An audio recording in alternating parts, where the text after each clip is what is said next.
Você já parou pra pensar que através das roupas e do modo de se vestir dos personagens, também é possível que a gente trace um retrato histórico?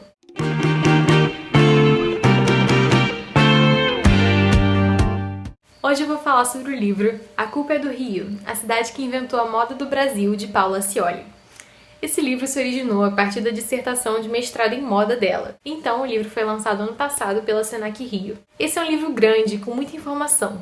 Então aqui eu vou fazer apenas um recorte, parafrasear e citar diretamente parte do livro. Porque, diferente dos outros livros que eu costumo falar aqui, esse não é um livro de ficção, esse é um livro de pesquisa e informativo. Então não tem muito o que eu resenhar, e sim compartilhar as coisas que eu acho mais interessantes pra gente relacionar com a literatura. A coisa mais legal e importante do livro é o percurso que é feito, indo desde a época do descobrimento do Brasil até os dias de hoje. No início do livro, a autora fala que na virada dos anos 90 para os anos 2000, ela estava em Londres, na loja da Dior, e ela estava olhando ali quando entrou uma moça na loja que estava vestida com jeans de cós baixo e uma blusa justa, e tinha o cabelo todo loiro assim. E isso sendo que era outono lá na Europa. E pra mim, outono na Europa, eu já tô vestida com uma roupa tipo de esquimó, sabe? Assim, frio total. Mas não, ela tava totalmente veranesca no meio desse início de outono. E aí, ela chegou pra gerente e disse em inglês, mas que aqui eu vou traduzir livremente como: Você não acha que eu tô a cara da Gisele Bündchen? Tipo assim, meio garota de Ipanema? E a partir dessa pergunta, a Paula percebeu que existia lá fora uma imagem tão real quanto ficcional do que seria a moda brasileira e principalmente a moda carioca. E mesmo que a Gisele Bündchen não seja carioca, ela representava essa moda. E aí ela leva a gente lá pra trás na história, pra gente olhar os indígenas de séculos atrás. Como já é de conhecimento geral, eles não gostavam de usar roupas.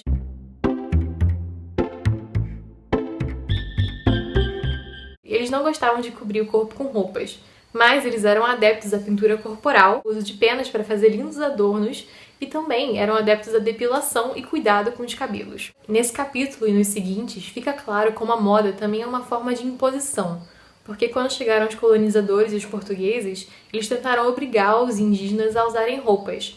E era algo que causava um estranhamento e forte incômodo nos indígenas, porque eles não gostavam daquilo. Mas, como eles estavam sendo forçados a trabalhar, eles também estavam sendo forçados a usarem roupas. Então tem uma passagem interessante, que ela fala que na calada da noite, as indígenas tiravam as roupas e finalmente podiam ficar peladas, podiam caminhar livremente e ter esse contato com a terra. E finalmente se sentir no seu próprio corpo. Com a passagem do tempo, a moda carioca brasileira foram recebendo influências de diversas culturas. E, pulando alguns séculos para quando a corte portuguesa já estava no Brasil, ela menciona o grande comércio inglês que estava existindo na cidade. Ou seja, muitas mercadorias chegavam lá da Inglaterra e eram oferecidas para os cariocas. Mas assim, chegava muita coisa que não fazia o menor sentido para o Rio de Janeiro, como casacões, patins de gelo e espartilhos. Espartilhos, que eram muito populares em todo o mundo, não agradaram às cariocas e o objeto caiu em desuso. Para você ver como o carioca desde sempre foi muito criativo, esses patins de gelo viraram maçanetas. Como? Não me pergunta porque eu não sei. Além disso, os cariocas tinham uma predileção por ostentação e adornos, e as joias brasileiras eram destaque tanto para a realeza quanto para a população, e causavam inclusive um grande bafafá lá fora. Já tinham essa reputação de exuberância, essa fama de luxo mesmo. Valorizar nossas joias, gente. E o que o livro ressalta, que é muito interessante de perceber, é que as modas que vinham lá de fora não eram simplesmente aceitas e já usadas de cara. As modas passavam por uma adaptação, que a autora chama de acariocamento, ou seja, elas eram adaptadas pelo povo carioca para agradar os seus próprios gostos e combinar com o clima que a gente vivia. Que, aliás, é uma coisa que acontece até hoje, né? Vamos parar pra pensar. E um dos continentes que mais influenciou a nossa cultura foi o continente africano. E tem um capítulo grande muito bom falando sobre essa influência. Uma das coisas que a autora ressalta, que é muito importante, é que a gente tem uma percepção errada de que todos os escravos que chegaram no Brasil ou já eram escravos lá na África ou vieram do mesmo lugar. O que não é verdade, porque rolava uma estratégia para comprar escravos de vários lugares diferentes, com línguas diferentes, modos de organização diferentes e culturas diferentes, para eles não poderem se organizar entre si e fazerem revoltas ou insurreições. Então, assim, nós recebemos pessoas de vários lugares da África, e com isso, várias culturas diferentes. E vou citar diretamente aqui um trecho do livro, que eu acho que resume isso muito bem. Muitos negros traficados para o Brasil não eram escravos na África, e pertenciam a tribos diversas que já tinham tradições e características próprias de organização, práticas religiosas e vestimentas. Alguns deles, trazidos para a colônia, eram nobres ou de grande importância hierárquica em suas tribos de origem. E aí vem uma curiosidade. Um príncipe chegou como escravo no Brasil. Foi o caso do príncipe Frucu, do Danxomé, que foi vendido como escravo ao Brasil pelo seu inimigo, que também era um rei. E ele ficou conhecido como Dom Jerônimo aqui no Brasil e depois conseguiu retornar pra lá. E aí não sei o que aconteceu direito, mas acho que ele deve ter dado uns tapas na cara do outro. Então, como a gente pode perceber, rolou uma troca cultural muito extensa entre a África e o Brasil. E nisso eu destaco os panos da costa, que eram panos que vinham da Costa do Marfim e aqui no Brasil foram ressignificados como chales e eles foram usados assim ao redor do ombro. Esse pano retornou para lá depois, já com esse modismo brasileiro. E, falando em troca de culturas, o que hoje a gente conhece como traje da baiana nada mais é do que várias heranças culturais misturadas. A saia rodada, a blusa de renda e os tamanquinhos são heranças portuguesas. O pano da costa, originalmente da Costa do Marfim, teve essa ressignificação brasileira. E o turbante tem uma origem que ninguém sabe exatamente qual é, mas chegou no Brasil a partir de uma afro-islamização. Então, a partir de tudo isso, já dá pra você ter uma ideia de como a roupa reflete a época narrada, e não só isso, mas também o pensamento da época, os costumes e a sociedade. Normalmente, eu acho que a gente escreve sem se dar conta disso. Você bota uma coisa que você vê no seu dia a dia, ou que você já automaticamente associa àquela época e acha que é isso.